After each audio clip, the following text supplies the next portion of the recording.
As it please the court, my lord. Good morning, Lieutenant Colonel. Good morning, Mr.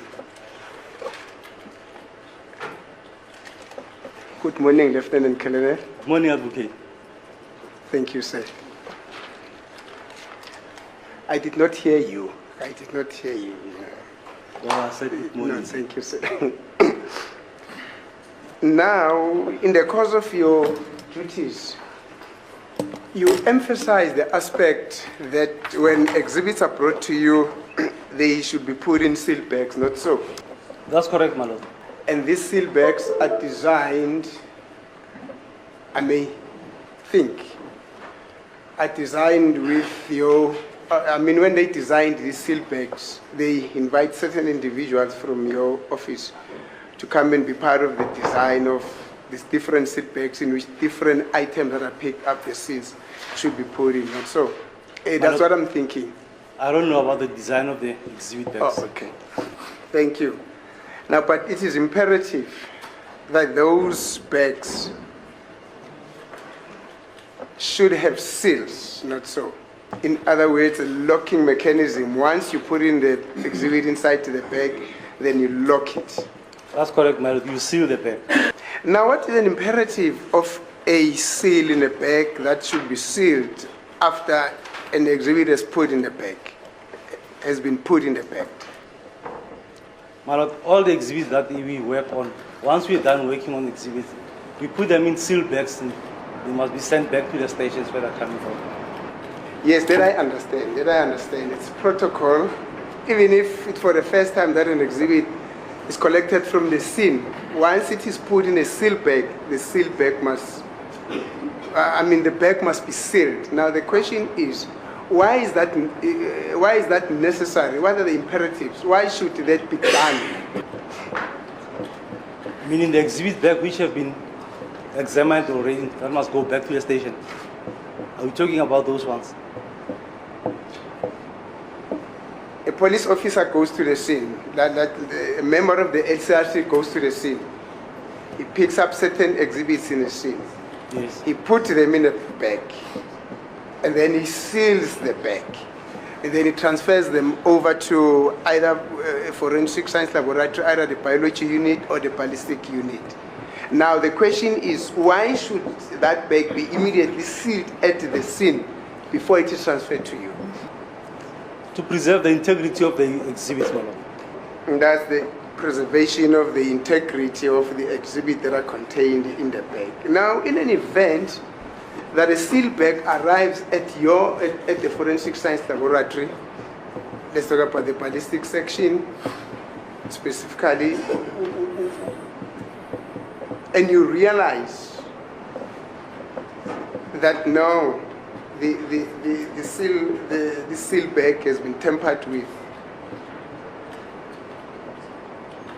what is the next step?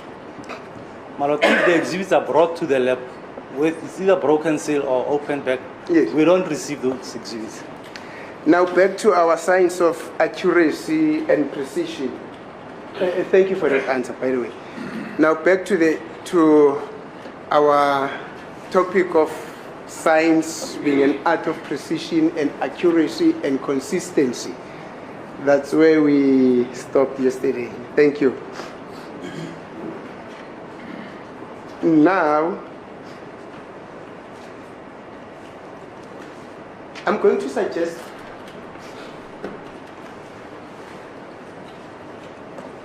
I find Lieutenant. That's correct. Just give me to close the sunroof of the vehicle. Oh, okay. No, thanks. Now, I'm going to suggest a scene to you. What do they call it now? A putative scene, if I may call it like that. You see, as an analyst, you receive a bullet or a cartridge case. Within an hour or so, you'll be able to identify the marks, and then you compare it with the test bullets for the gun that you would have received, which is suspected to have been used in the incident. For an hour or so, you find all those marks, and then you're done with the comparison. Not so. You're happy with the markings, your comparison says, no, this is positive. That does happen, not so. To find a comparison within an hour or so, and then you're happy with everything that we have done. That's correct, Malot. I'll do that, but before I can seal it, I'll call another analyst to come and verify that for quality control, and then I can seal it. Thank you. Thank you. And let us say that the results, that there's a positive match. In other words, the scene bullet and the fired and the test bullet are matching each other. It's a positive result. That's correct, my lord. Thank you. Now, you say you will refer this, you request just one of your colleagues to come and override your work. What word did you use now? Oversee? To confirm. Confirm, yes, to come and confirm your work, and that will be all, not so. That's correct. Thank you. Now, in the case that we're busy with you told to this court that although this was a positive result, that is according to you, there was a positive match. You called 4 people to come and confirm your results, not so? That's correct, my lord. I called 4 people to check it. Yes. Is that a normal practice?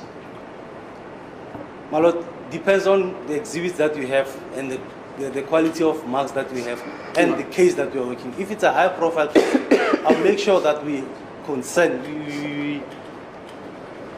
I get more people to come and confirm the findings for quality control also. Yeah. Not only one person to do that. Okay.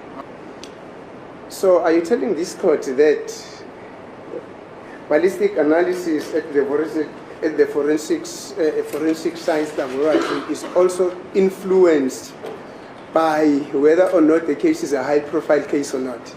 My lord, it depends on the cases. There are cases that when you look at it, you need confirm. You need to be clear with it. You need somebody to confirm your findings. You need to make sure that your quality has been controlled. Thank you. In such a case, we do that. I'm going to continue with my example. Now there's Mr. Mnisi. He's staying in the Bundu places there at Kwandebele, where there are no streets and the houses are far from each other. You know, it's Manera plus Chapi. He gets killed. And at the place where he's killed, they find a cartridge and a bullet, or they find some exhibits. Now there's a Mr. X, who is a high flyer, staying in Santen, there, Houghton, or Soweto, or wherever. He's very popular. Gets shot at, and at the scene they find some exhibits. Are you then saying to this court that the analysis that is going to be done in respect of the exhibits that were found at the scene where Mr. Mnisi was shot at, mind you, Mr. Mnisi from Kwandebele, not so, where the houses are far from each other, there's no streets there, there's nothing. So said, I mean, as I've said, it's Manera plus Chapi, you see. Now, the analysis of the exhibits that we find at Mr. Mnisi's scene will not take the same form as the analysis that would be done in respect of the gentleman that comes from Gauteng. Is that what you're saying? My lord, the examinations will be the same. It will depend on the exhibits. If Mr. Mnisi's case, the exhibits doesn't have clear marks, then I'll ask somebody, and the possibility of asking another person is there. But in the case of somebody who's in Sante, his exhibit has got clear markings, it's clear, everything is clear on that one. There's no need to get more people to come and confirm that. I can only get one person to confirm it. Thank you. Now, in this case, you called 4 people to come and verify or to override your findings. And you've just told this court that calling 4 people gets necessitated by the fact that there are no clear markings on the bullet. So you need the 4 people to come and confirm it. Is that what you've just said? That's correct, my lord. Because of the markings on your exhibits, yes, we're not that clear. So I need confirmation. Thank you. Thank you. And I'm going to put it to you, sir, very respectfully, you know.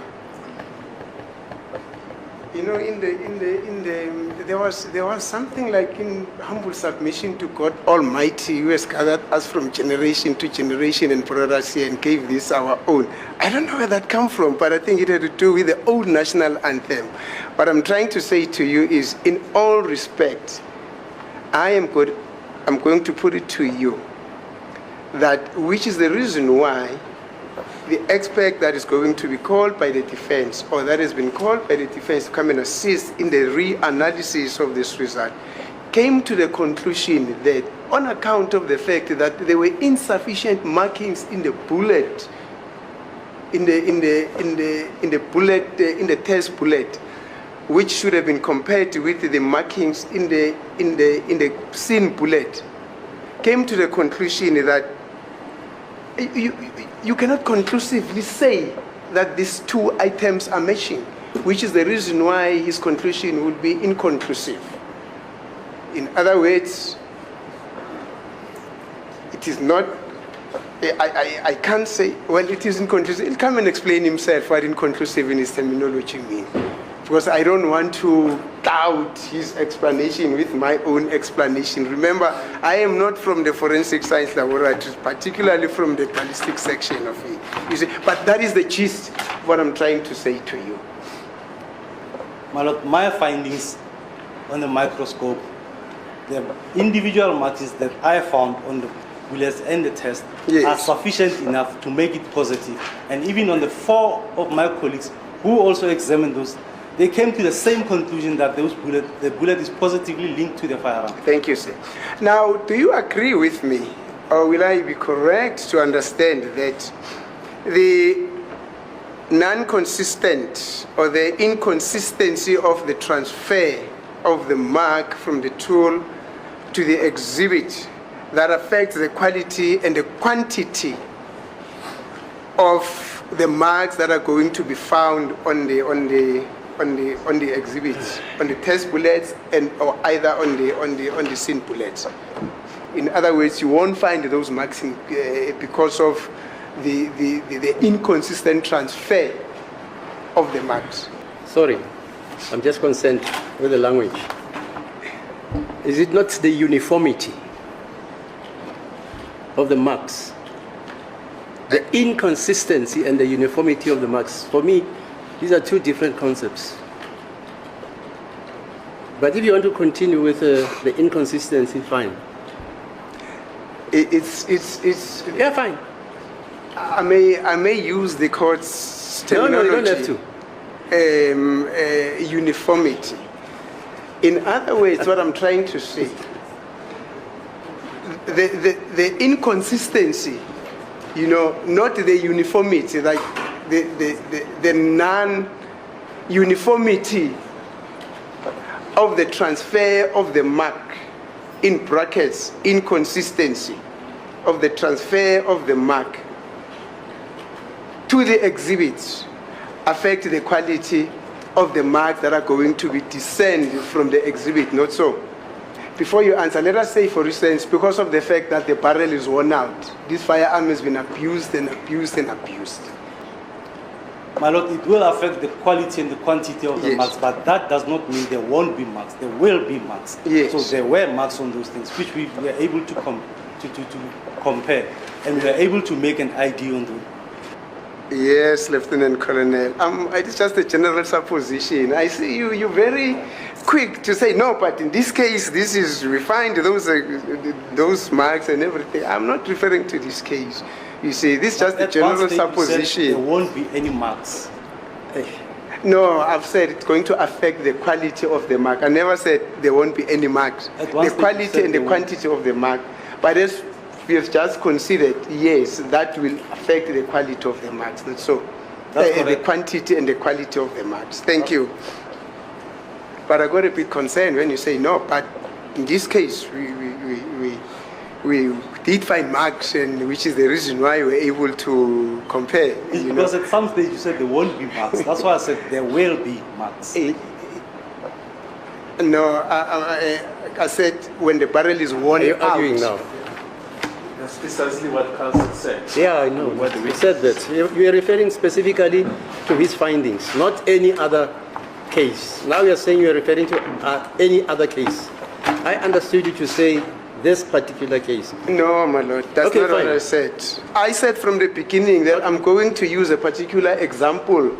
That is still the trajectory of the example that I used, which is why I said to you, is it so that the non-transferability, the non-consistent transfer of the markings to the test bullet or the scene bullet that affect the quality and the quantity of the marking? I never said it with specific reference to this case. The court misunderstood me. No, I don't. But thank Wait, you. wait. You'll see that if you are talking about another case, then I don't know what we are doing here. But my lord, that is No, what I just said, wait. that I'm going to make Wait, a wait, proposition, wait. a general proposition, No. and I'm continuing with that trajectory of a Okay, general fine. proposition. Fine. Thank you, sir. Now that we agree, and the fact that the quality and the quantity of those marking is affected, that will also affect the analysis of those marks, not so? Or let me put it this way, that will have an effect on the analysis of those exhibits, not so? My lord, it won't be as simple as when you get bullets or cartridge cases or Yes. bullets fired in a firearm that has not been used Yes. many times. Yes, it won't be as simple. Thank you.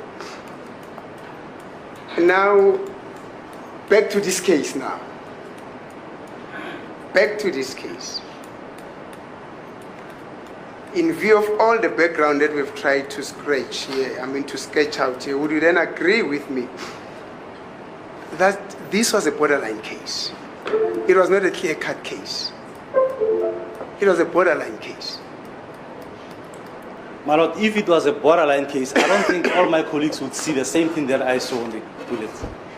I'm putting it to you, sir, that this was indeed a borderline case, which is the reason why you had to go to 4 other people for a confirmation. Now, let's go to Exhibit 13E1. I'm going to request, my lord, with due respect, that that be beamed as well, Exhibit 13.1.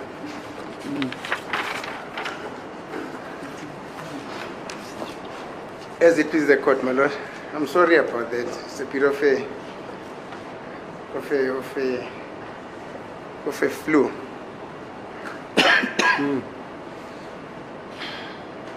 Exhibit 13.1, yes, where test bullet number 3690B5 was used vis-a-vis the exhibit bullet that was picked up at the scene. That is page 1 of 1. Page 1 of 1.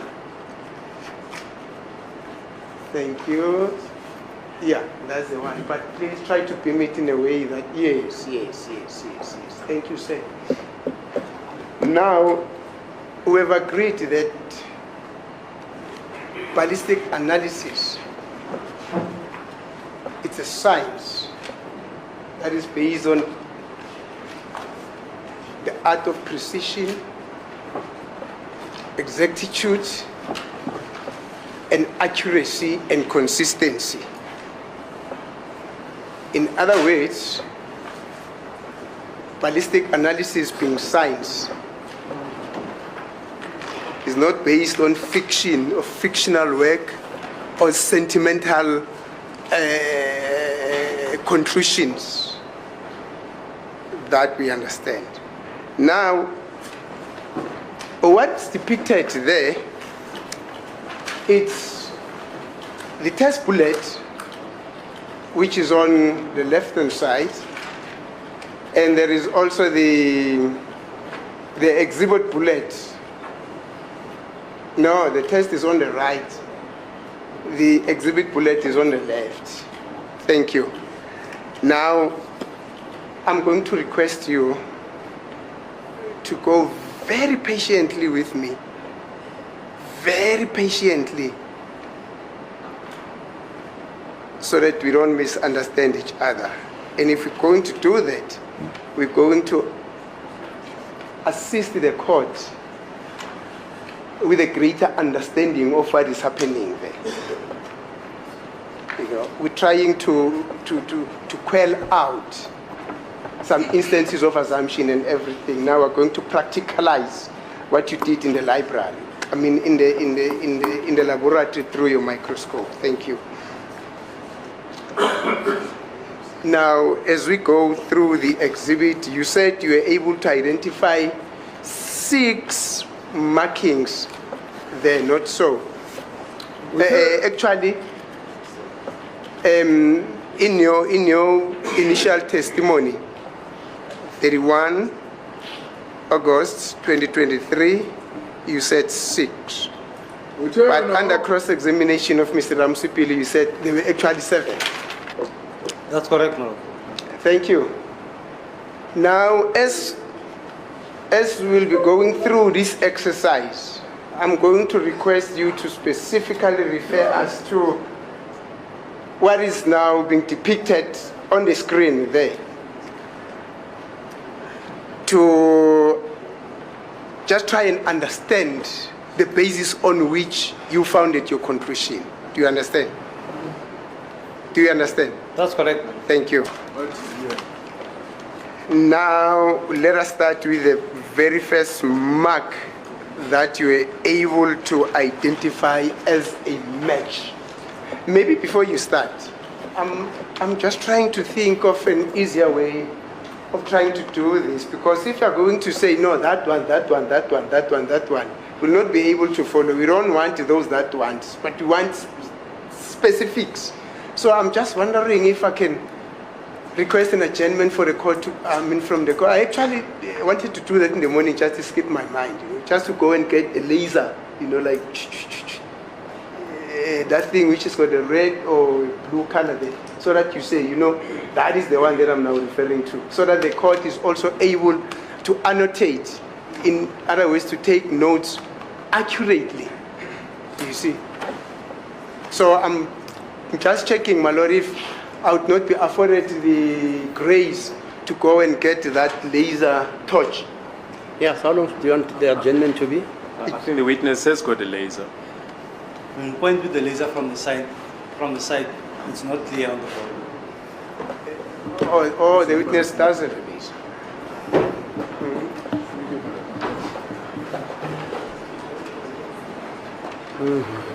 Mr. Ramsipi, okay. What's the time? Mr. Balu? It's 10:53, my lord. 10? 7 minutes to 11. Okay, I'll come at 10:30. As it is, 11:30, actually. Okay? Yes. Because you say you want to thank you, formulate a method.